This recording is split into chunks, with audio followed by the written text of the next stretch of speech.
When I was 28 years old, I married an ambitious man, and we started a business together. However, once the company took off, my husband began cheating on me with a younger woman, eventually trapping me into a divorce. With the help of my sister, a magazine journalist, I resolved to fight back against my ex-husband and reclaim the company. My name is Miriam, and I married Henry, who is 2 years younger than me when I was 28. We divorced when I was 38, 2 years ago. I am now 40 years old and have no children. Henry, my ex-husband, was ambitious from the moment we met. I liked how he talked about his dreams, and I wanted to be by his side, chasing them with him. Looking back now, I realize I didn't have a discerning eye for men. He told me he wanted to start his own company and become a CEO someday. Shortly after we got married, he started a delivery service where people paid to receive organic veggies.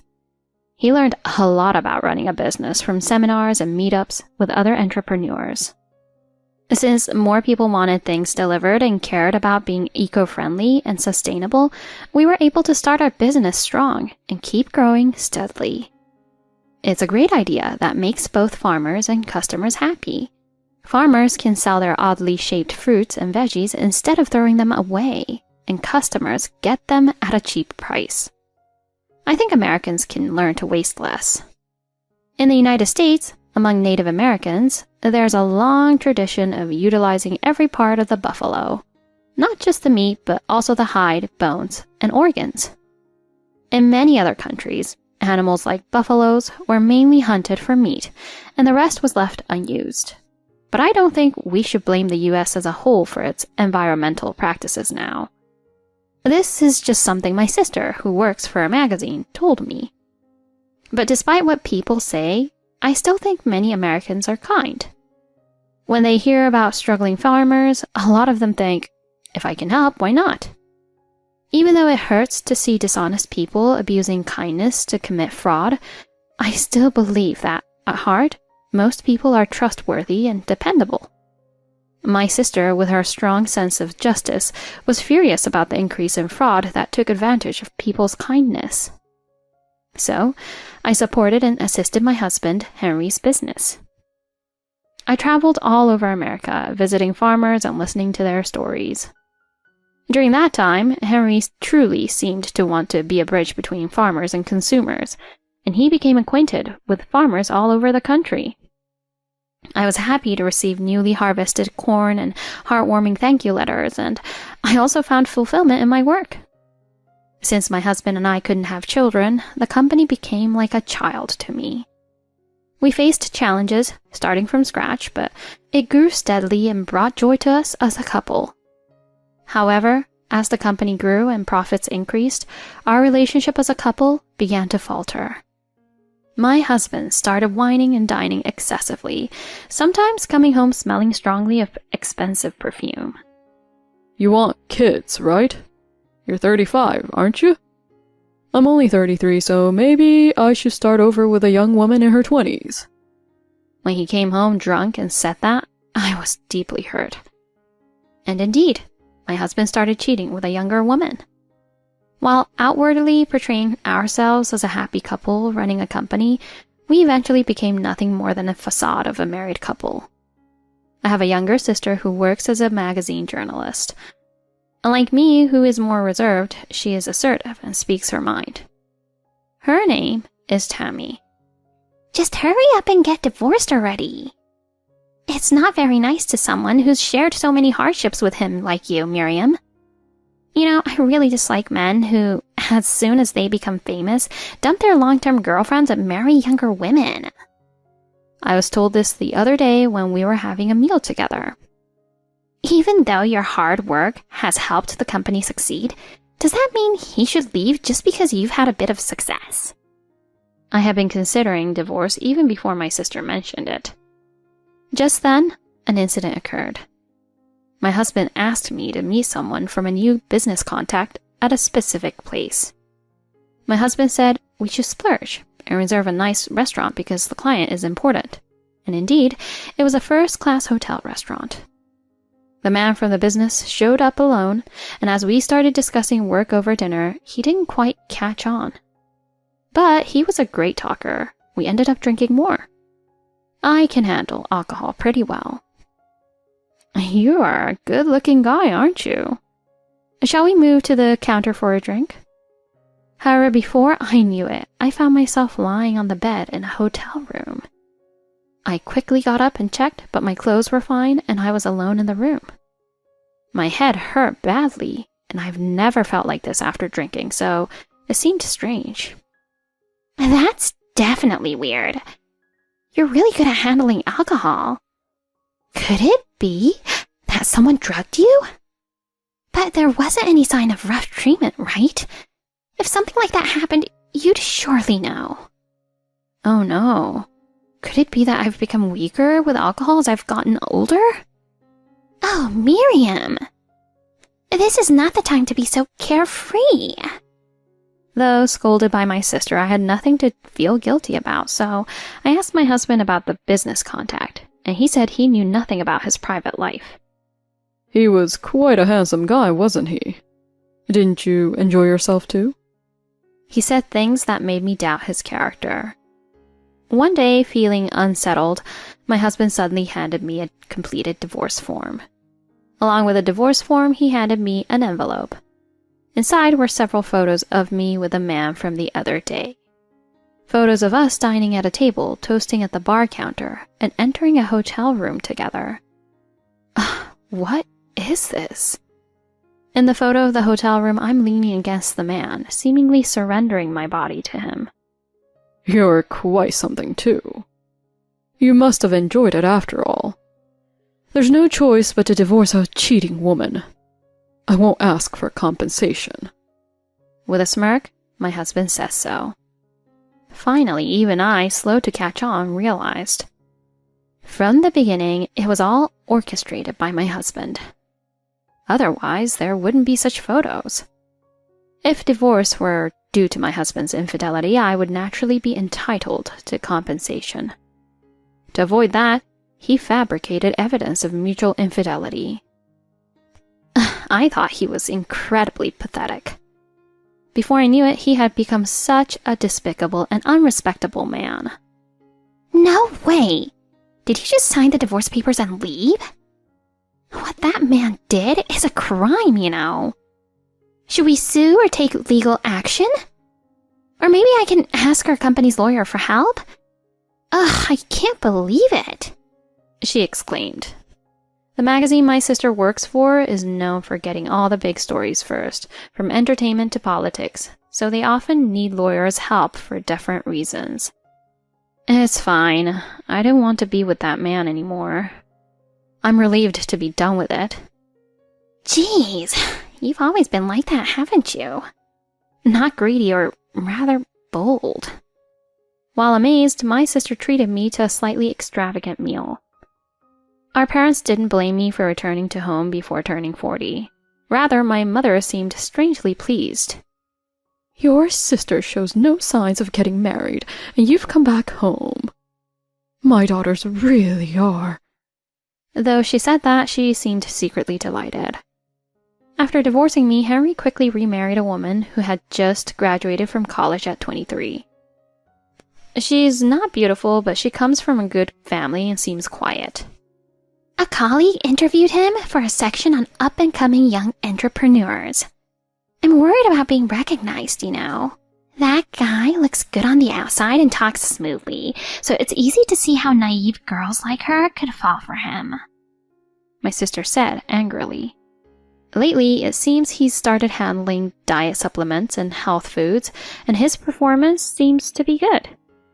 They're bombarding us with online ads left and right, but it all seems incredibly suspicious, you know. A diet supplement that helps you lose 5 kilograms in 10 days? Ugh, come on, if something like that existed, humanity would be doomed in no time. But everyone still holds on to a faint hope and ends up buying it. I've seen my sister herself buying and drinking those kinds of beauty supplements several times. More importantly, sis, the organic vegetable delivery service that you and that guy initially launched has been getting some bad reviews lately. The number of 1-star reviews and negative reviews has increased. I've been concerned about that too. With my divorce came my withdrawal from the company's management, leaving me feeling helpless and frustrated. According to my sister, my ex-husband has been saying things like, "Organic vegetable delivery is like charity work. The profit margin is too small." Selling ineffective diet supplements on a subscription basis must indeed be easier. I wonder how the farmers we used to work with are faring. When I divorced and stepped away from the business, I sent farewell letters, and everyone seemed genuinely disappointed and concerned. They trusted us and signed contracts, so I couldn't help but worry that I was betraying their trust. Just as I was pondering this, a forwarded mail arrived. It was like an internal whistleblowing petition addressed to me personally. And it wasn't just 1 or 2 letters. It was over 20 letters, desperate messages from the farmers. Vegetables are living beings. They're influenced by weather conditions, and there can be differences in their quality. That's why we maintained close contact with the farmers to monitor the growing conditions of the vegetables. When the scheduled vegetables weren't available, we'd seek help from other farmers, building a network of mutual support among them. After I left, my ex-husband, who shifted his focus to other businesses, seemed to have lost his passion for the organic vegetable delivery service he has struggled to establish. The contact with the farmers has ceased, and the interaction has become purely administrative. Furthermore, there are requests to lower the purchase price even more. The quality management and customer service have deteriorated, leading to an increase in customers canceling their subscriptions. It was painful to realize that my divorce was causing inconvenience and hardship to so many people. Seeing the company I nurtured like my own child falling apart was unbearable. One day, feeling down, my sister took me shopping to cheer me up. After purchasing local specialties at a boutique showcasing regional products in New York, I encountered a familiar face as I left the store. It was my ex-husband. "Can't afford to go on a trip, so they're shopping here. The older sister who returned home and the broke old hag are quite pitiful. 2 women shopping together." Upon seeing us, my ex-husband smirked and sneered. Originally, my sister and my ex-husband disliked each other and had a bad relationship. My sister said, "If my older sister likes him, there's nothing to be done about it, but I never trusted that man from the beginning." She had disliked him from the beginning of our marriage, and my ex-husband, "She's a strong-willed and cheeky woman without charm," he said, despising my sister. "Oh my, you're so carefree, aren't you? I wonder if it's okay for you to leisurely shop around here like this. Is everything okay with your company?" Surprised by the sudden questions from my sister, my ex-husband seemed taken aback. "Huh?" "The company you started with my sister doesn't seem to be doing well, does it?" "Oh, that. Well, that company is done for. It wasn't making much profit anyway. There are plenty of businesses out there that can make money more efficiently." Henry's words were like a dagger to me, cutting deep. "By businesses that can make money more efficiently, do you mean those scam-like health food and supplement companies?" "What the hell? She's still rude. That's why she can't even get married." "You don't have to worry about me. I'll be just fine. You know the saying, the pen is mightier than the sword? At best, be nice while you still can." As my sister smirked defiantly, my ex-husband retorted, "Ugh, you're insufferable. You're just jealous because you're poor." With a shrug, he walked away. The following week, a special feature on my ex-husband's new business, selling supplements and health foods, was exposed on my sister's magazine's website. Luxury supplements and health foods. Suspicious products targeted at wealthy ladies. The truth behind them. Although the article didn't explicitly name names, it was clear to those in the know. It seems my ex-husband had ingratiated himself with wealthy ladies through his new young wife's connections, then sold his usual supplements and health foods, but in fancy packaging and at high prices. In response to the timing of the article, I took action. The company my ex-husband and I started was a privately held corporation, and I owned a small portion of the shares. Many of our shareholders were supportive farmers. I visited each of these farmers, explaining the situation and asking for their cooperation. They had believed in our initiative and invested in it, and they would benefit from its success. The concern about the current situation was undeniable. The trust that had been built up until then was significant. Most people gladly cooperated with me. As a result, my ex-husband was dismissed at the shareholders' meeting. Combined with the shares entrusted to me, I now held the majority of the company's shares, and there was an urgent need to recover from the rapid decline in performance. My ex-husband was swiftly ousted from the company. I became the new president. I'll gladly hand over a company like this. That's what my ex-husband said, but he seemed taken aback by the unexpected exposure from my sister's article. Being on the web, it had a wide reach. It caught the attention of a certain young wife, and she relayed her concerns to her parents. Upon learning this, the father of the bride became furious, and rightly so. My husband had used his daughter to do something akin to fraud. It was a stain on their family's reputation. It seems they permitted the marriage, thinking there was potential, but it turned out to be a big misunderstanding. With that said, the parents swiftly brought their daughter back and arranged for a divorce. The parents felt sorry for those who trusted their daughter and ended up being harmed, including friends and acquaintances. So, they hosted a lavish party. People sympathized because they thought their innocent daughter was tricked by a bad man, blaming everything on my ex-husband. Ah, that's satisfying. Now that guy won't be able to start a new company anymore. At least not for a while until things cool down. Well, I won't be the one to let things cool down. I'll never forgive him for calling me a washed-up old hag. With that, my sister gulped down a pint of draft beer. I was so happy to have regained control of the company that I ordered another round. For now, I'll focus on rebuilding trust and reacquiring lost customers.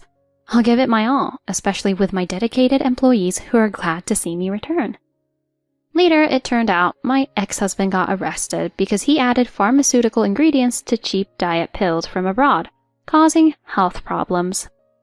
Although he received a suspended sentence, it seems he lost all his assets due to compensation and damages. Now he's working in what's known as a sweatshop, doing manual labor to repay debts. Once he called me for help. I have no obligation to do so. I said this coldly and hung up the phone. When the company finally settled down a bit, my sister and I invited our parents for a weekend trip to a spa. Stretch out your arms and legs in the spacious open-air bath and enjoy the star-filled sky. My mother seemed to be pleasantly surprised. It's nice to soak in the spa with my 2 daughters like this. It's not the same once they're married off, she said. Well, happiness isn't just about getting married. Saying this, my sister looks at me. Yes, I apologize for causing you concern at that time. I apologized to both of them. Both Mom and my sister are smiling gently. I feel sorry for Dad. He's the only one in the men's bath area, my sister said. In return, I'll let the 2 daughters pour the drinks. After coming out of the bath, there was a fancy meal and tasty wine waiting. On my due date, my husband decides to travels with an ex-girlfriend. Post-birth, he tries to hold baby, but I ask, huh? Who are you? Even if you have a husband, he's useless, right? Indeed. Can you believe it? Despite it being our child's due date, my husband is planning a trip with his childhood friend. And guess what? She's also his ex-girlfriend. Seems like this guy values his childhood friend, his ex, more than his own wife or our child. If that's where his priorities lie, then he can go ahead and do whatever he wants. Well then, I'll just focus on prioritizing our child over you above anything else. I'll thoroughly knock you down, so brace yourself. My name is Jessica, and I'm a 40-year-old who absolutely adores cats. It's adorable when a somewhat independent cat occasionally comes and sits on your lap, isn't it? Some people say cats aren't cute because they're not affectionate, but I believe that aspect is just one part of a cat's charm. Yes, even if cats aren't affectionate, they're still cute. But it's not the same in a marriage. 10 years ago, I was living with a husband who showed me no affection whatsoever. I was 30 at the time. It was my 3rd year of marriage to my husband, Stephen, and due to his job, we had just moved to his hometown. I was pregnant and at the height of my happiness, or so I thought. But I soon started regretting moving to my husband's hometown. My husband had a childhood friend who was once his ex-girlfriend. Her name is Ashley. She's 1 year younger than my husband, and I've only seen her in a photo once, but she's very cute. Thanks to that, I can't help feeling a bit uncomfortable about the idea of her being his ex-girlfriend. There have been times when I've felt anxious, thinking things like, does he still have feelings for her? However, I thought their relationship was pretty much over since my husband never mentioned inviting her to our wedding or anything like that. But then, one day when the intercom rang and I was about to answer it, my husband eagerly said, I'll get it. Feeling a sense of unease, I handed it over to him and... Well, take your time. While saying that, my husband invited that childhood friend into our home. I was taken aback because I hadn't heard anything about her coming over. I mean, even if she's a childhood friend, is it normal to invite her over in front of your wife?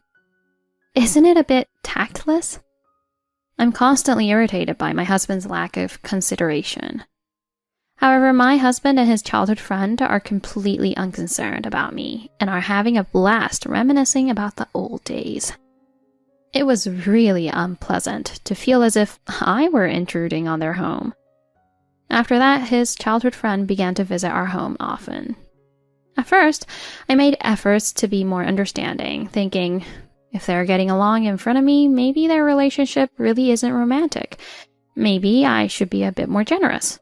But my efforts only lasted once or twice. Because every time she comes over, I'm the one serving tea, pouring refills into their glasses while they chat away without ever including me in the conversation. My husband doesn't seem interested in including me in the conversation, and even when his childhood friend occasionally tries to engage me in conversation, he quickly switches to topics I don't understand, saying, And by the way... I couldn't tolerate the attitude that it was natural for a pregnant wife to serve, so I finally said to my husband, I don't want you to invite her home anymore. Why not? Can't I meet with my friends?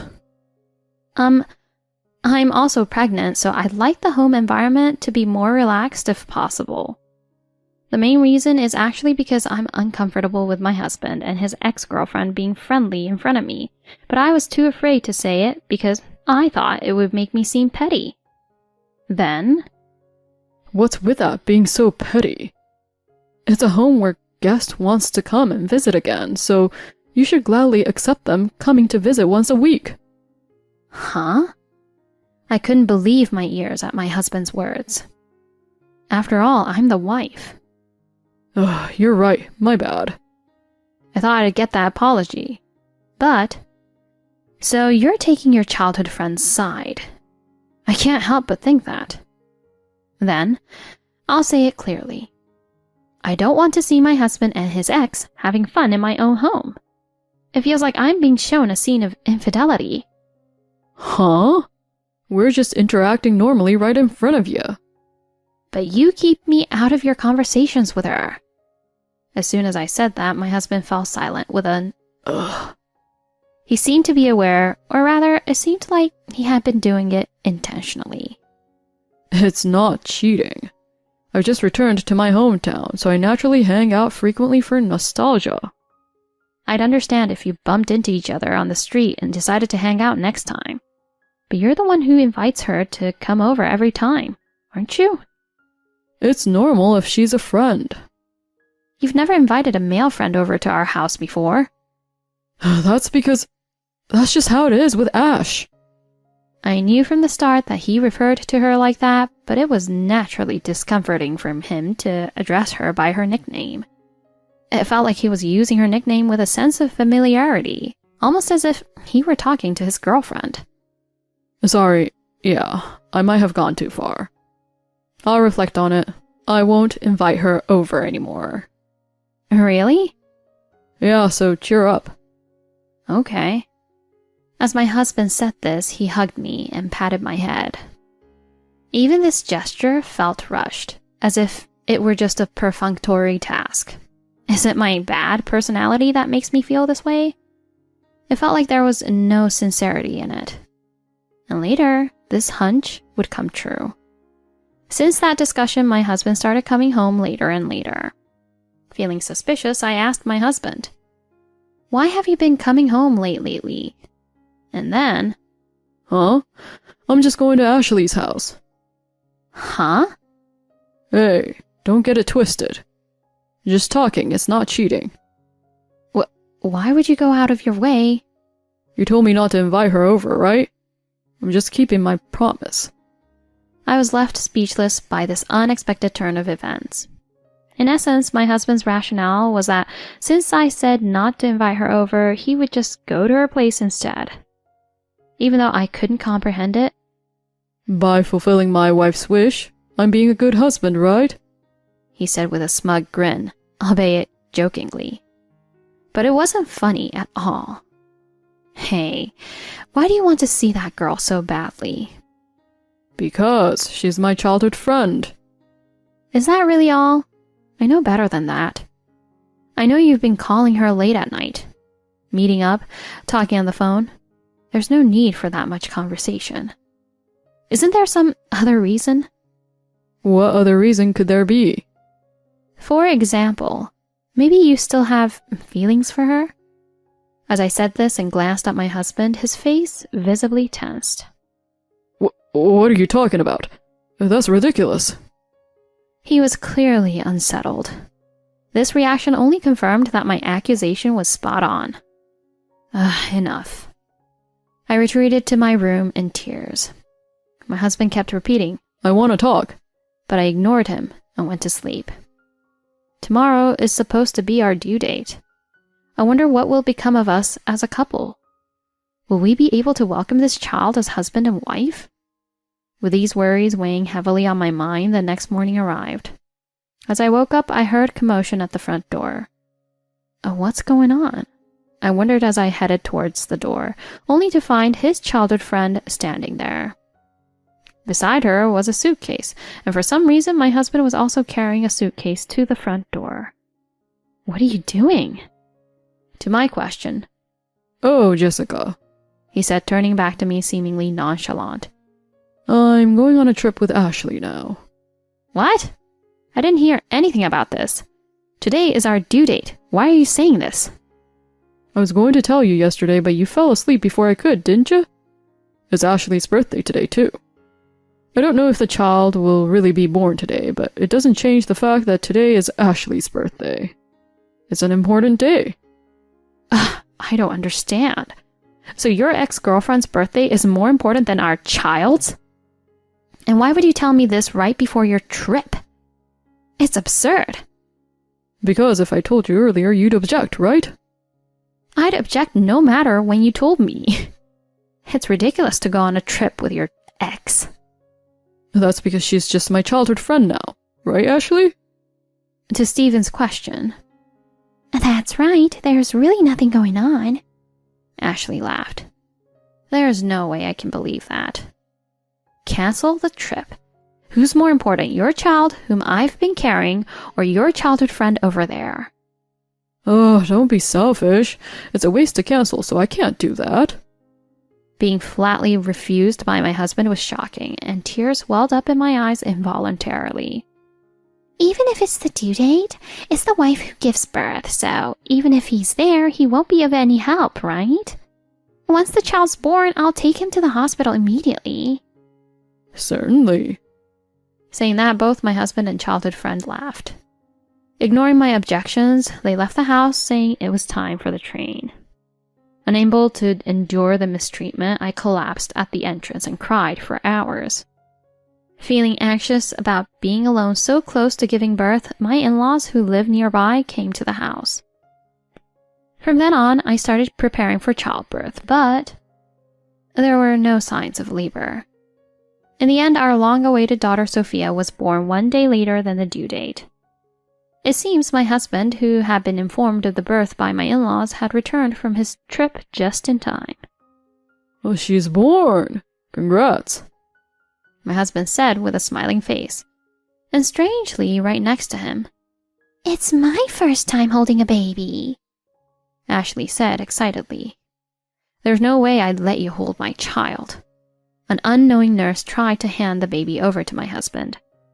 My husband also happily said, "I'm the dad," reaching out to pick up the baby. "Huh? Who's that?"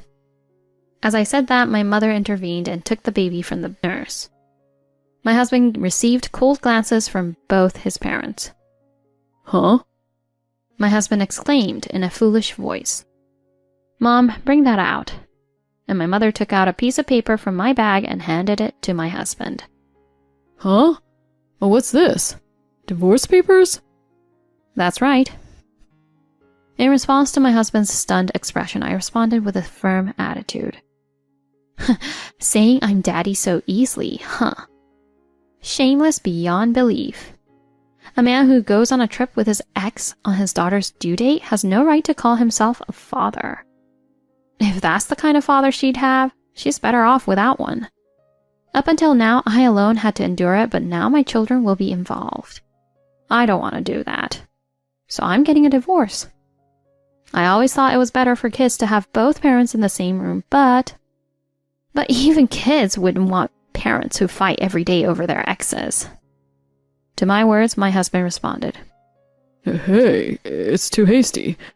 Don't be so upset over a trip." With a smirk, he tried to lighten the mood here.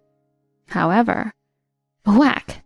With the sound of a snap, Stephen staggered. It was my mother-in-law who slapped him across the cheek. "Don't take childbirth lightly. You lack a lot of awareness as a father. If Jessica had been alone when she went into labor, there could have been a chance she might have lost her life." In her anger, my mother-in-law's breathing became heavy, and my father-in-law tried to calm her down. But even he was also angry with my husband. "I am ashamed to have raised such a son." He glared at my husband with bright red eyes. "What the hell? Even my mom and dad? It's just a trip, right? I didn't cheat on her. I'm this child's daddy, remember? Isn't that a bit too much?" "I don't think of you as a father." When I involuntarily raised my voice at my husband's words, my sister-in-law gently patted my back, saying, "It's not good for your health." After childbirth, I deeply appreciate that my in-laws paid the extra fee to make the room a private one, expecting there would be disputes when my husband came. None of us could contain our anger towards my husband. "We can't leave Jessica with you anymore, Stephen," his parents replied. Amidst an atmosphere completely hostile to my husband, my father-in-law uttered, "Now that the child is born, Jessica, we consider you family regardless of whether you two divorce or not. But you, we don't believe in you anymore." "What?" My husband raised a bewildered voice. "You're disowned too. Never show your shameful face to us again." "Oh, come on, Dad. That's too much. We're tired of you not understanding the gravity of the situation. We don't need a man who prioritizes his own desires over protecting his own child and our family." "You don't have to say it like that." "Not just you, Dad, but Jessica too. We've only been married for a few years, you know. I've even talked to my colleagues about having kids. I don't want to lose my family like this, especially not at a time like this. Rethink this." "Even after all this, you're still selfish. Don't you care about losing your family? I don't know, did you ever really see me and our child as part of your family?" "Well..." Upon hearing my words, my husband glanced briefly at Ashley. "You still love her, don't you? Why don't you start over? You can marry her instead, couldn't you?" At that moment, my husband's eyebrows twitched, showing a moment of hesitation. He might not be entirely opposed, but perhaps he was considering how Ashley felt. However... What? Wait, Jessica, I assure you, I have absolutely no interest in him anymore. I was just a middle schooler when we dated, and I admired older boys back then. I really don't see Steven as a man anymore, not even a tiny bit. My husband, stunned, his mouth agape, was frozen in disbelief as Ashley spoke with unwavering clarity. Besides, I was just proposed to by my boyfriend the other day. Huh? My husband seemed taken aback by this revelation, his face going from pale to even paler, standing there in utter shock, apparently unaware of this development. Oh, wait, did you mention a boyfriend? To me? I didn't ask, but... Huh? You didn't ask me, and you're not even family, so why bother telling you? You have a boyfriend, and yet you went on a trip with me? I thought we had mutual feelings. Well, you're married, and neither of us sees each other in a romantic light. Besides, it was my birthday, so you treating me to the trip was actually a win-win, right? And plus, my boyfriend is away on a business trip, so I couldn't see him anyway. My husband was aghast at Ashley's words, which were so reasonable. Indeed, for her, my husband was just a childhood friend, and this trip was simply him being her wallet. You could tell that Ashley had absolutely no interest in you, but you still liked Ashley, didn't you? That reaction. My husband was speechless when questioned by me. Seeing that, Ashley said, Well, that's troubling, with a genuinely disgusted expression. Because I felt like we were like family. If you saw me in that way, Steven, I'll stop being friends. Seriously, gross. Ashley said with a straight face, leaving my husband in tears. Oh, he was a sight to see. Ashley left with a simple, "See you." No one could bring themselves to speak to my pitiful husband. Most troubled of all would have been the nurse. I just brought your child here in this atmosphere. Seemed like she wanted to ask, what should I do? Well, I understand now. It wasn't infidelity, but... Anyway, I'm going to divorce. Please pay child support. My husband did not reply to me as I spoke, unable to contain my laughter. Or rather, I don't think he could. My sister-in-law pulled my husband, who was stunned and groaning, and locked him out of the hospital room. Afterwards, for a while, my husband... I don't want to be alone. It wasn't cheating, so please forgive me. He cried and resisted the divorce, but I proceeded with the divorce without giving any room for negotiation. Having a child really does make a woman stronger. I felt I should divorce from such a husband as soon as possible and focus on raising my child. I could think that, thanks to my child. I received child support, and even the compensation I thought I wouldn't get, I received. Because the marriage was short, my in-laws, worried about the lack of significant property division, yelled at my husband until he paid up. They supported me and my child's life. Thanks to that, our life was comfortable without any inconvenience. On the flip side, my husband got disowned by his parents, just as they had proclaimed, and he ended up handing over all the money he had to me. He had a job, so he quickly found a place to live. But it seems he lost his standing at work. My husband was hiding the fact of our divorce at work. He seemed to be pretending to be a great dad, actively involved in parenting, as if he had a family. However, he was frequently spotted buying a single portion of lunch at the convenience store. Somehow, the divorce was discovered. In the office, he seemed to have become quite uncomfortable being recognized as the guy who pretended to have a family. Among the female employees, "He's delusional, isn't he?" I thought he never had a wife in the first place. Such rumors spread, and people treated him completely like a loser. Even my husband has to pretend. I left my wife, he apparently said. That surely garnered even more resentment from the female employees.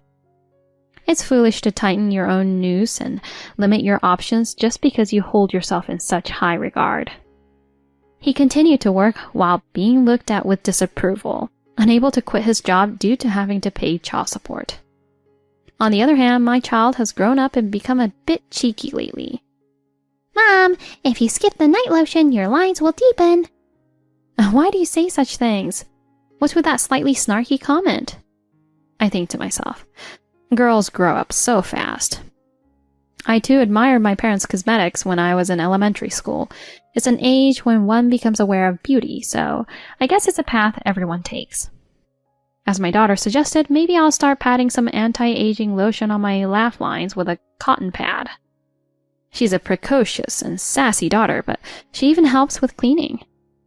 Lately, it seems she's taken an interest in cooking, and we've been spending more time making dinner and sweets together. She's eager to bake cookies for my in-laws this weekend. My father at home has taken up bread making, so I plan to join him for lessons next month. When I first decided to become a single mother, I was really anxious. Could I really make my child happy? I worried about whether I would make them feel lonely or impoverished. But looking back, there's been far more support for my child, far more love for them to grow up with than when I was living with my husband. Some still say it's better to have both parents together.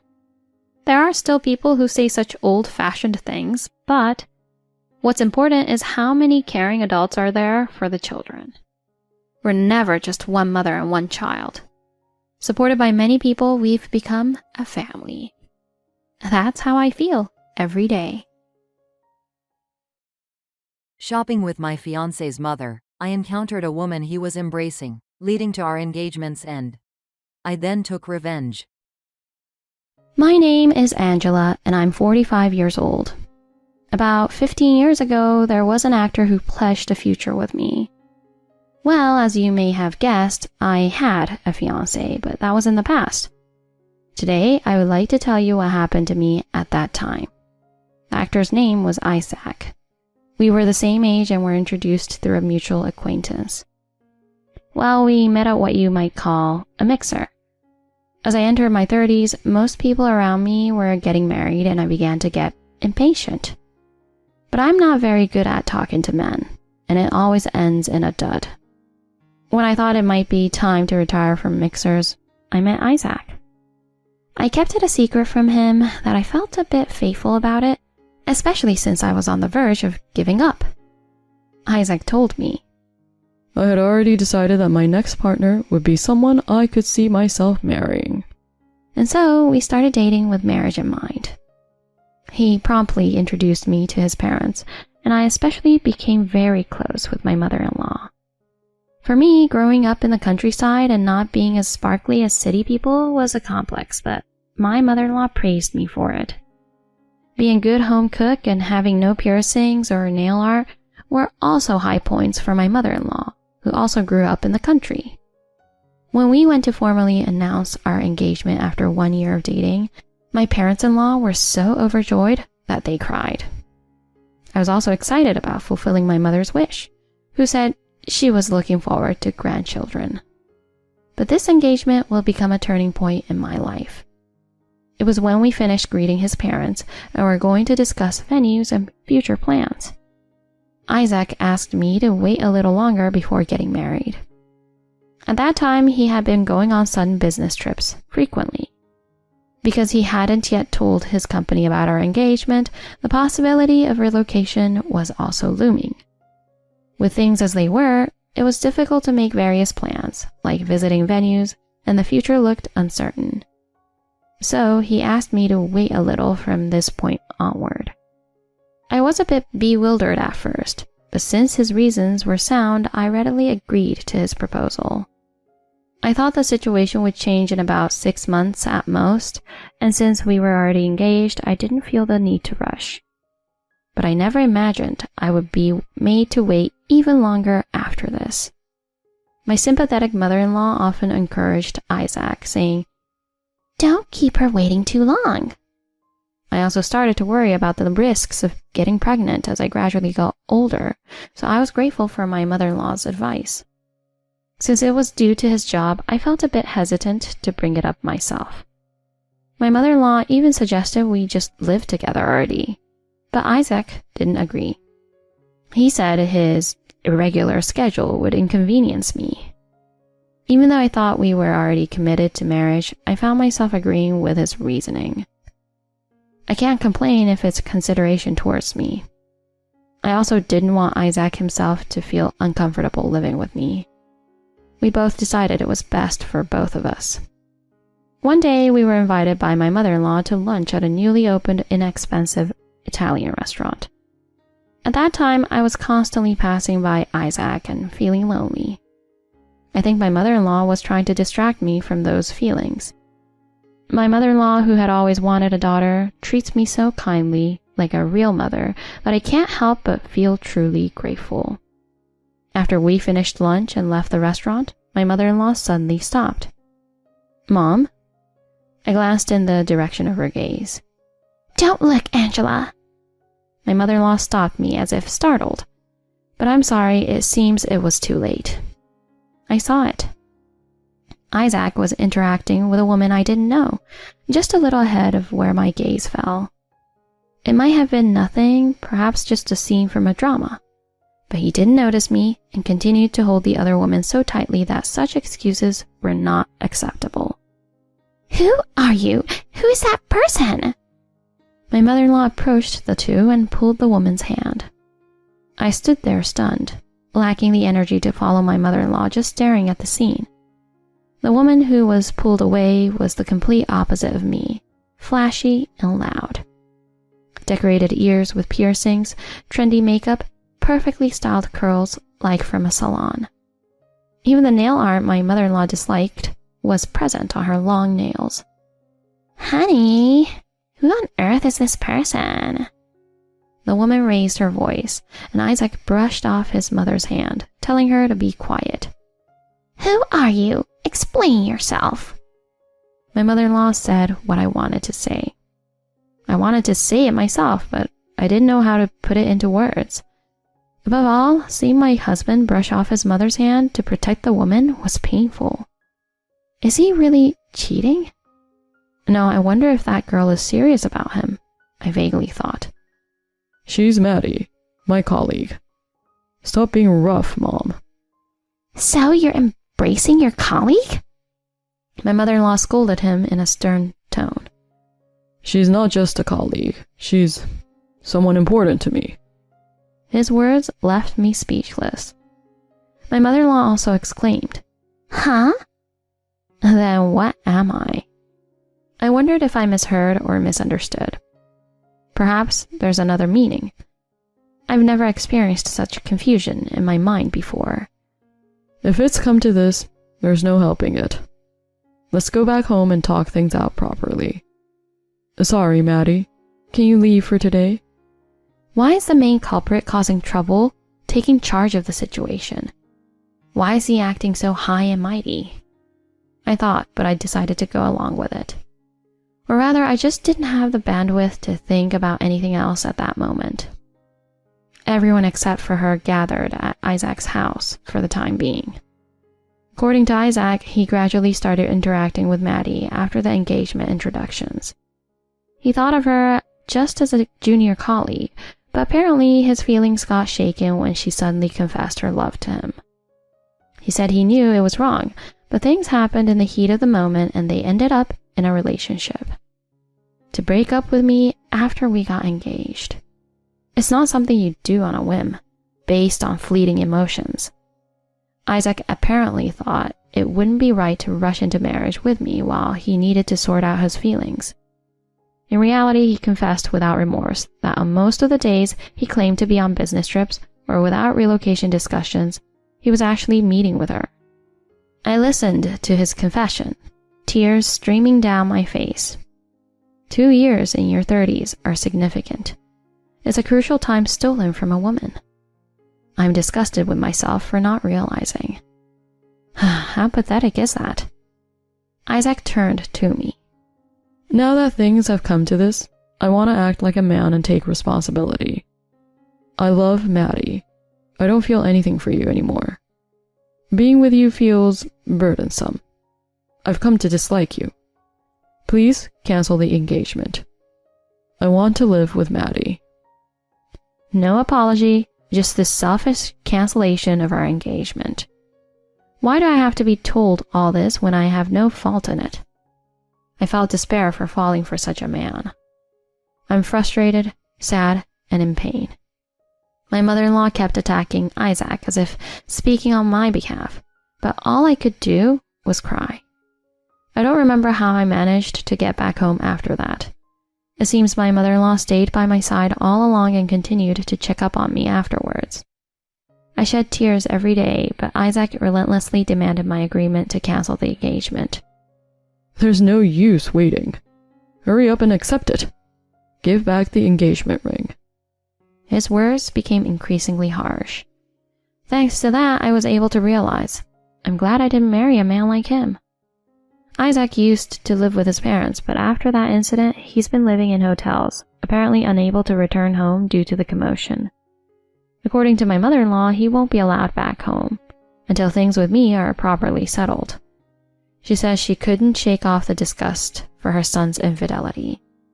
Isaac seems to be unapologetic, but living in hotels must be costly, and he probably wants to get out of that situation as soon as possible. That's why he keeps contacting me repeatedly to agree to cancel the engagement. But I felt uneasy when I heard this story. Why is he living in a hotel instead of staying at Maddie's house? Isaac was determined to marry her. That's why I was dumped. If I were her, it wouldn't be strange to invite him into the house. My mother-in-law also seemed to have the same question, so we wondered if there was something between them. I've been left with a broken engagement. We have the right to know what's going on between them. We're about to witness a surprising fact.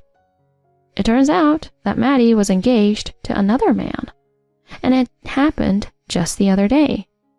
They were high school classmates and have been dating for a long time, on the verge of getting married. Honestly, it doesn't look like he's the main focus here at all. So what does that make Isaac? It looks like things are about to get interesting. Revenge surged in my mind. Immediately, my mother-in-law and I ambushed her after work. She seemed to recognize us and tried to escape, but we practically dragged her to a nearby family restaurant. What's the meaning of this? I'll give him to you. To the woman raising her voice, I responded. Are you getting married to another man? I asked. She looked at me with a surprised expression. Isaac was just a fling, isn't he? I have the right to know since I'm the one whose engagement got called off. There is no response. If you won't talk, I'll tell everything to your partner. With that, she slammed the desk and yelled, Stop it! I'll talk. I'll tell you. Wait a minute.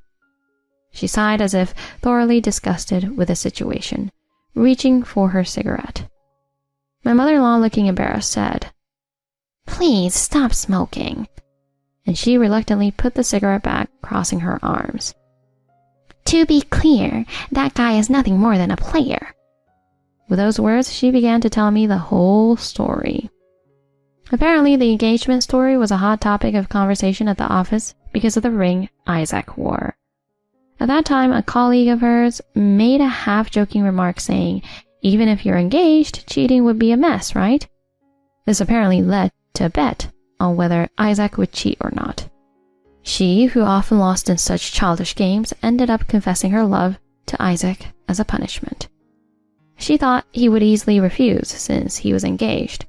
However, to her surprise, Isaac quickly accepted with, If you're okay with me. She couldn't bring herself to tell her boss, Isaac, the truth, and ended up gradually entering into a relationship with him. It seems like the photo of them hugging was taken right after she tried to talk about breaking up to end things peacefully. Isaac apparently believes that his engagement is the cause of this. I have absolutely no interest in plain older men. Since she said it so bluntly, this outrageous story oddly seemed credible. In fact, when I saw her flashy appearance, I also thought she wasn't the type to match with Isaac. I apologize for stirring up trouble with that weird game, but that man is the root of all evil in the first place. When she said that, I couldn't help but agree. Realizing Isaac was isolated, I asked her, I have a favor to ask. I want you to spread that in the company. If you do that, I'll keep it quiet from your fiancé." She hesitated a bit, but then agreed, saying, "It's okay because I'm planning to quit the company after getting married." Following my instructions, she spread rumors in the company that Isaac was harassing her. A man trying to switch to another woman despite having a fiancé. Such rumors spread within the company, greatly tarnishing Isaac's reputation, as she reported to me. It's been about a month since then. My mother-in-law and I, who had been ignoring Isaac all this time, finally decided to take action to push through the cancellation of the engagement. We contacted him and arranged a meeting with the three of us. My mother-in-law introduced a good lawyer who was planning to get compensation and even damages under the guise of a nuisance fee. But when we got to the meeting place, Isaac suddenly knelt down in front of me. "You're the only one for me. I'm sorry. Please, marry me after all." At this moment, my mother-in-law and I must have had bewildered expressions. He kept saying nonsensical things like, "If we get married, everything will fall into place." It must be out of concern for the company's reputation. He probably thinks that if we get married, we can laugh and say, "It was just a mistake." Seeing his pitiful half-crying face pleading, "Please," I deeply feel my own lack of resolve. He is a tiny, miserable man. I'm so glad I never married him. That's why I said it. "I hate you. Stop being so clingy." I returned the exact same words I was once told. As he clung to my legs, my mother-in-law said, "I dislike such an embarrassing son," and pushed his hand away from me with her foot. I planned to claim damages, so be prepared. With just that, leaving Isaac crying inconsolably, we departed from the scene. Fast forward 15 years from that abrupt turn of events. Isaac seems to have accumulated debt from paying me alimony and long-term hotel stays. He remains unmarried, reportedly even estranged from his parents. It looks like the company's reputation is still in a bad shape, and now he's been dubbed Moth Bride. Moth. It suggests a scenario where he gathers around young women like moths to a flame, pushing them into marriage. That's practically monstrous. Seems he's stuck with a reputation for harassing subordinates, unable to climb the corporate ladder and leading a cramped office life. It seems like he's been hinting at wanting to resign for a while, but he just couldn't take the plunge due to financial issues. To ruin oneself over just one affair. Serves you right. As for me, I married the lawyer my mother-in-law introduced me to at that time. Since my mother-in-law is a mutual acquaintance, strangely enough, we still keep in touch. Of course, my current husband earns more than Isaac, and I live a comfortable life thanks to him. I did get a hefty sum in compensation, but thanks to my high-earning current husband, the money is still safely stored in my bank account. Back then, I thought I had wasted valuable time, but we were blessed with 2 children. If I had stayed married to Isaac, we probably couldn't have even considered having children while both working. Life is full of ups and downs, but I believe it's about getting up each time you fall. It was a tough period in my life, but I've gained such immense happiness. Thank you for breaking off the engagement. I am truly happy. Once again, serves you right. I met my ex while shopping with my wheelchair-bound daughter. He insulted geriatric pregnancies, called her defective. I guess geriatric pregnancies really aren't good. It's sad when the child ends up with defects. Harry sneered at my wheelchair-bound daughter and me, alternating his gaze between us. My ex-husband Harry, who left me for another woman 10 years ago, said with a smirk. Sean, my current husband, retorted, "Do you have a problem with my daughter?" As he glared at Harry. "What? No way." Harry exclaimed, looking toward the sky in disbelief as the truth of my happy remarried life became clear. I'm Maggie, a housewife in my 40s. Now I live a fulfilling life with my daughter Molly and my husband Sean. A stark contrast to the miserable life I endured until 10 years ago.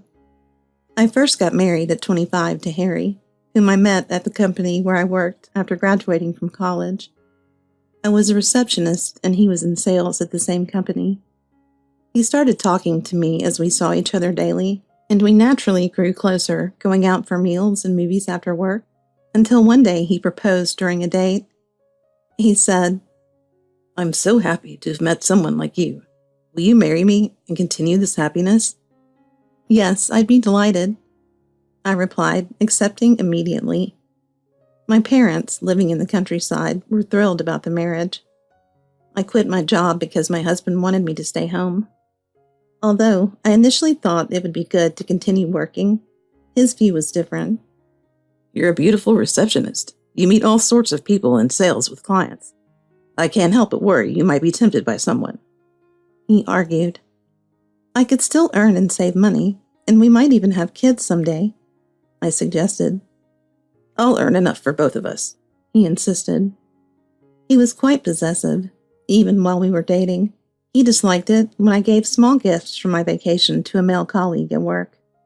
After we married, I devoted myself to household duties, laundry, ironing, cooking, as much as I could for him. Initially, life with him was peaceful and comfortable. However, within a few months, our life together took a dark turn, mostly due to his behavior. He increasingly looked down on me, particularly lashing out when work didn't go well, immediately complaining about dinner upon returning home. "Hey, what's with today's dinner? This meager fish dinner?" We had meat yesterday, so I thought fish would be better for nutritional balance," I responded. "As if fish could relieve my exhaustion. Forget it. Just bring me a beer already." Sure." "You wouldn't understand since you're always at home, but I've had a tough day dealing with multiple clients."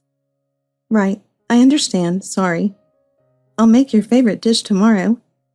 "You'd better." Even when I prepared his favorite meal, he often came home late due to sudden overtime or entertaining clients. "I went through all this trouble to make your favorite," I muttered, disappointed, to which he retorted, glaring at me. "Don't act high and mighty when you don't even work." "I didn't choose to be a stay-at-home wife. Maybe I should work too. We don't have kids yet. Is that okay?" "What? You need to take care of the house like you're supposed to. You're my wife. Support me." "Then I'll look for a part-time job during the day." "Fine, but don't slack on the housework." Luckily, there was a cashier part-time position available at a nearby supermarket, and I was hired immediately. However, his disdain continued. "Hey, this shirt is all wrinkled. What's the deal?" "I did the laundry, but it didn't dry well because of the bad weather yesterday. I'm about to iron it now." "Don't slack off on the household chores. If you can't handle both, quit the part-time job." I felt more like a maid than a wife. Though he maintained a good facade outside, at home it was a different story. One day he announced, "We're going to my parents' house tomorrow, so prepare some gifts." That's so sudden. I could have prepared something if you had told me sooner." "That's why I'm telling you now." "Or are you saying you can't prepare anything?" "It's not that, but I had my own things to deal with." "Just a part-timer, acting all important. Make sure you prepare everything properly. Got it?" I managed to prepare a suitable gift and went to his parents' house the next day. It turned out to be a celebration for the elementary school entrance of my brother-in-law's eldest son. "I'm sorry, Maggie, for making you come all this way," his mother apologized. "I should have brought something he would enjoy. It's just a family dinner. I told Harry that you guys didn't need to bring anything, but you know how thoughtful he is. You got him this gift, right? Thank you." She appreciated. At his family home, my husband played the role of the considerate younger son. "Maggie recently started working part-time. She chose a place close to home so it wouldn't affect the household chores." He boasted to his mother. It's hard work once you have kids. Exactly. That's why she should work now. Good thinking. You two are really on top of things. While chatting with his mother, my husband portrayed himself as a great son and a wonderful husband. His charming public facade meant I couldn't confide in anyone about him. When we returned from his parents' place, he snapped at me. Hey, can't you be a bit more attentive? Supporting your husband in public is a wife's duty, isn't it? What? I did bring the gifts as you asked. It's not about that. Playing with the kids or helping my mom, there's so much more a daughter-in-law should do. You're useless because you only do exactly what you're told. I'm sorry. I quietly apologized. After each visit to his family, I was lectured. This pattern continued after we got married, and I became increasingly withdrawn. I felt incompetent at household chores and couldn't take initiative. I only did what my husband told me. Over time, his constant belittling brainwashed me into thinking I was nothing more than a maid. I mechanically did my household duties and worked part-time during the day. Perhaps bored with me, my husband began coming home later. You've been coming home late recently. I've been busy with work. I wish you'd at least let me know when you'll be late. I need to prepare dinner, you know. What? My job in sales depends on client schedules, which is normal. Don't you get that? Despite my simple request for a heads up, I couldn't shake the feeling that his late nights weren't just about work. When I picked up his suit for dry cleaning, I smelled women's perfume, and he often returned from work smelling freshly showered, not sweaty, probably signs of an affair. But I lacked the courage to confront him. If we divorced, I'd have nowhere to go. My parents liked him, and if we split, they would certainly blame me. I rarely went out except for part-time work or shopping, so I didn't have friends to turn to. Despite knowing of his infidelity, I had turned a blind eye. Then one day, I realized I hadn't had my period for a while, and sometimes felt strangely nauseous. Could it be? I decided to tell my husband, thinking that if he knew I was pregnant, he might return to the family. He doted on his nephew, so I assumed he'd be happy to have his own child. Hey, I think I might be pregnant. What? He responded incredulously. I haven't had my period recently, and I feel like I might be experiencing morning sickness. You're joking, right? Even if it's true, you should consider not having it. Why? What do you mean? I asked, confused. Because you're 35. And? Geriatric pregnancies are risky. The baby might not be born healthy, or worse, could have complications. What? Besides, I don't want to raise a child with you. Maybe we should just split up. Why would you say that? You love kids. You adore your nephew. Nah, I just pretend to like him. I don't actually like kids. I hate crying babies. How can you say such things? I thought of you as just a maid, but if you're pregnant, you're useless to me. You know I have another woman. It's easier to live with her. Stunned, I asked, Are you going to leave me? With a smirk, he replied, You know how they say it's time to replace electrical appliances after 10 years? Well, we've been married for 10 years, so maybe it's time to replace a wife, too. I had no idea he would say such heartless things. He then coldly added, I'm going to her place now. I'll send the divorce papers soon, so sign them and file them for me. Are we really getting a divorce? If there's anything wrong with me, I'll change. Huh? Wrong with you? Your very existence is the worst. Do whatever you want with the kid. Have it or not have it, although you probably can't afford to raise it on your own. He said derisively, and then he left, hurling insults as he went. Left alone, I broke down in tears. What had I done wrong? I had done everything he asked of me at home, and I hadn't been a burden. Suddenly, he wanted a divorce? What could I possibly tell my parents? And with a potential child on the way, what was I supposed to do? These thoughts swirled in my mind, and I withdrew into myself. A few days later, I heard the front door open. "Hey, anyone home?" "Doesn't seem like it," a woman's voice replied. A woman in a miniskirt, heavy makeup, and a sharp look clung to my husband. "Yikes, you scared me. Thought you were trash," she exclaimed upon noticing me crumpled on the living room sofa. "She looks like a ghost. How could you even stay with her?" "True, she really does look like a ghost," he agreed. Betrayed and brainwashed, all I could mutter was a feeble, "You came back for me?" "As if I would. I just came to get my stuff and brought the divorce papers. Here," he said, throwing the filled-out divorce papers at me. As I looked at them, nausea overwhelmed me, and I rushed to the bathroom. "I don't want to live here," the mistress whined. "Her disgusting smell is all over. Shall we find a new place?" "Yeah, let's go talk to a realtor." As I suffered in the bathroom, Harry said, "Sign the divorce papers quickly and get out of this house. Got it?" Then he and the woman left the house. After crying for a while, I became curious about the pregnancy. I went to the gynecologist and found out I wasn't pregnant after all. My missed periods and nausea were due to hormonal imbalances caused by stress. Realizing my supposed pregnancy was a misunderstanding actually freed me, giving me a chance to reflect on my life and escape the brainwashing and control of Harry. I moved out of the house we shared and, of course, filed for divorce. Although I could have demanded alimony since the divorce was largely his fault, I decided it wasn't worth the hassle. My ex thinks he discarded me, but I felt just as relieved to be rid of him and vowed to prove myself in my new life. When I told my parents about the divorce, they initially blamed me for being rash, but they understood once I explained the infidelity.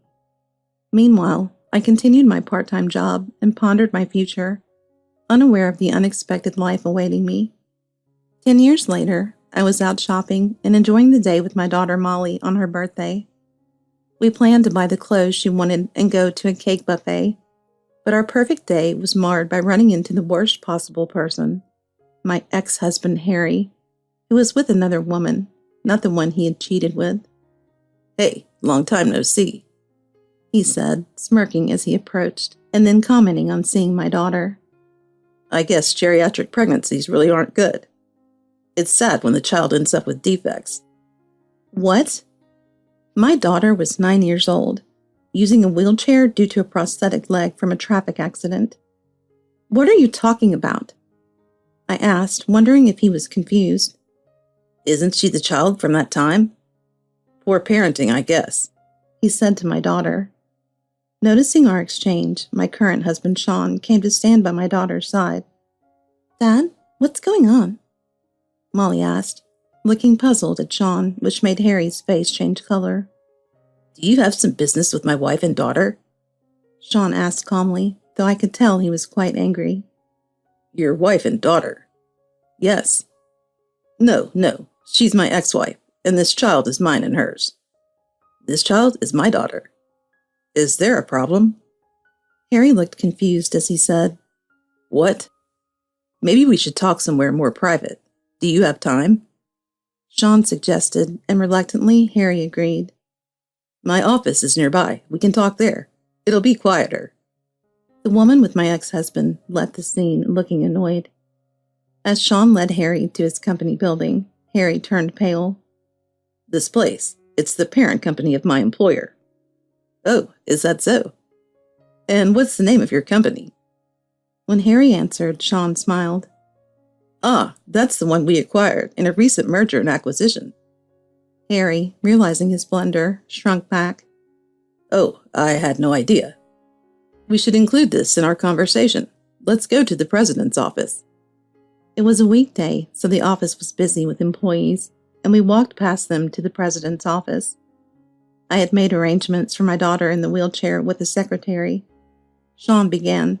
"So, where should we start? You are the ex-husband of my wife, correct?" "Yes." "I've heard about your marriage. You left her because of an affair?" "Left her? That sounds harsh." Harry flustered at Sean's accurate words. Forgot already? You said you were dumping me. I interjected, unable to stay silent. I was not the same woman I used to be, and I wouldn't remain quiet after he insulted our daughter like that. That was a peaceful divorce. You filed the divorce papers without fuss. Exactly, so you have no right to complain about me now. I mean, it's amazing. What do you mean? That you managed to marry a president with baggage after being dumped by me. Baggage? Well, isn't she my child? Weren't you pregnant at the time of our divorce? What? Harry seemed convinced that our daughter with the prosthetic leg was his biological child. It's unfortunate she was born with disabilities due to an advanced maternal age, but she's in good hands now that her new dad is a president. What the hell are you talking about? She's not yours. What? It matches up with her age? Or are you saying you were involved with this man even back then? That's not the case. Sean interjected, joining our argument. I'm also remarried, and she's my daughter from my previous marriage. Then what's with the prosthetic leg and wheelchair? Sean carefully explained. She lost her leg in a traffic accident a few years ago. And Maggie here was the one who took care of her at the time. Indeed, after my divorce, I chose a new path as a counselor. Realizing how manipulated I had been by Harry, I studied to become a psychological counselor to stabilize my own mental health. I earned my certification and worked at a welfare facility, aiming to support others like me, and that's where I met this girl just after her accident. She was struggling with the loss of her leg. Her mother had passed away, and her father, my current husband, was trying to open her heart, but it was challenging, and she was receiving rehabilitation at the facility. She loved novels, often reading mature stories beyond her years, which is how we started talking, as I was reading the same book. Gradually, she opened up to me, and naturally, I got to know her father more, leading to our marriage. So what about that child from that time? Did you not have it? He pressed for an answer. The pregnancy was a mistake. Huh? He was taken aback. By the way, you work for a subsidiary of my husband's company, right? Sean, my husband, elaborated. Yes, actually, our company recently acquired his, and we're collaborating on a children's project. He said this while glaring at Harry. Yes, that's right. I'm in charge of that project. What a coincidence. Harry stammered, clearly uncomfortable. Then I'm afraid we'll have to remove you from the project. What? Harry was shocked by the sudden exclusion from the project announced by the president of the parent company. I'll talk to your department head and have you removed from this project moving forward. Harry turned pale. Mr. President, involving personal issues in work matters, how is that appropriate? I'm not removing you for personal reasons. This project is critical for our company, and it represents a big opportunity for me. Please don't ruin my life plans, President. He pleaded desperately. I understand that. The woman you were with earlier is your company president's daughter, isn't she? I don't know how you convinced her, but it seems like you were trying to ingratiate yourself into the president's family. Sean seemed to have guessed Harry's intentions correctly. You see, it's just a man's ambition to rise up. This project is exactly that chance. Please let me work on it, setting aside personal feelings. Do you understand what this project is about? It aims to promote better moral education for children. Of course I understand that. Yet you were willing to make discriminatory remarks about my daughter who is only 9 years old. I can't trust someone who doesn't consider a child's feelings to lead this work. But if you do that, not only will I miss out on a promotion, but I might not even be able to stay at the company. Please stop this. Forgive me. I just slipped up thinking she was my own child. Even if she were your child, you shouldn't say things like defective. Hey, help me out here. Harry turned to me, crying for help. What are you talking about? You reap what you sow. You being with that child caused this mess. What are you going to do about it? He accused irrationally. It's all your fault. Everything would have been fine if I hadn't met you. What have you done? He said, despite it all being his own doing. Seeing him so desperate, Sean pressed harder. you continue to verbally abuse us, I will have to report everything, not just to your department head, but also to the president, who is the father of the lady you were with. If you don't want to get fired, reflect on your actions and come back better prepared." Harry hung his head and slinked away, tail between his legs. Then Sean turned to me with a smile and said, "Let's go home."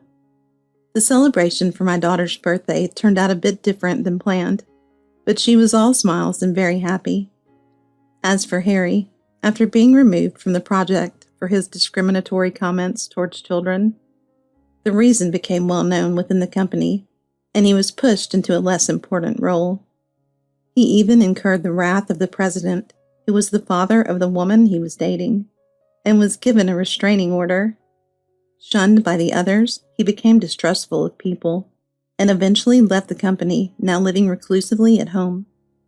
A pitiful situation, but entirely of his own making. As for me, I've been living happily since then. My daughter has gotten used to her prosthetic and is nearing the end of her wheelchair-bound days. She even seems to have a boyfriend at school. The new project at my husband's company was selected by the Ministry of Education and is being used in moral education classes in elementary and middle schools nationwide. I'm working as a key member of that project and am being considered for an executive position in the company. And I must clarify, it's not because of favoritism from my husband. Because of the incident on our birthday, we plan to go all out on our next wedding anniversary with a family trip to refresh ourselves thoroughly. We're thinking about Europe or Hawaii.